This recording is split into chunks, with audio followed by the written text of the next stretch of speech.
If my guns were all purchased in the state of Colorado, does that not require you to register them, but obviously still require the ATF background check? Is there still a firearms license that needs to be canceled for each of them?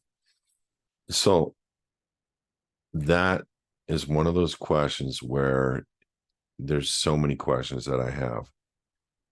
Questions are, did you fill out a firearms application on each one? In what state? In what name?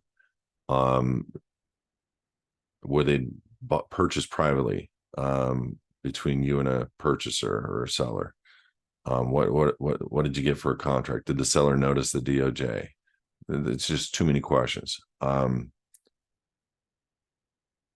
If you're buying a firearm, that's a registered gun. A firearm is a registered gun. That means the state owns that gun. So the Glock created a series of registration numbers, gave them to the state. You're filling out a firearms application saying this gun is now owned by the state. You are in use of the gun until the state otherwise feels different. So regarding guns and firearms, there's a lot of questions, and you got to tiptoe through this one and be very precise. If even when you're purchasing 80% lowers, some of those uppers are still registered, registration numbers like a Glock OEM.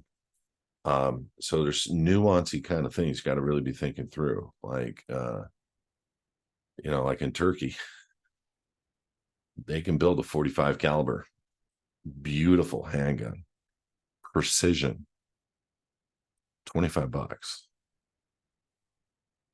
Is that a firearm? No, it's not registered. Go look at the definitions. Don't take my word for anything. Go look at the definitions. Is there a requirement for you to register?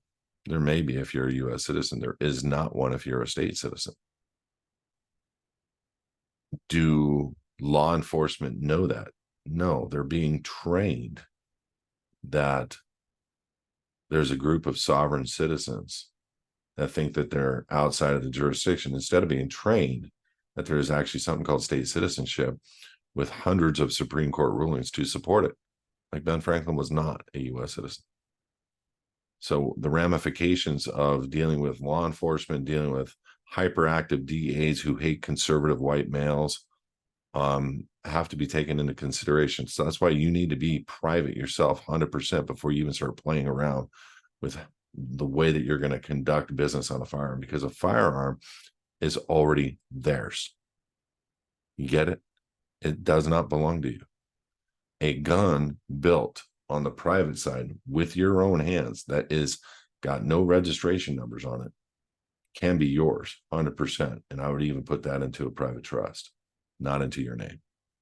So those are things that are hard to ask and answer without dialogue. Hope you can respect that.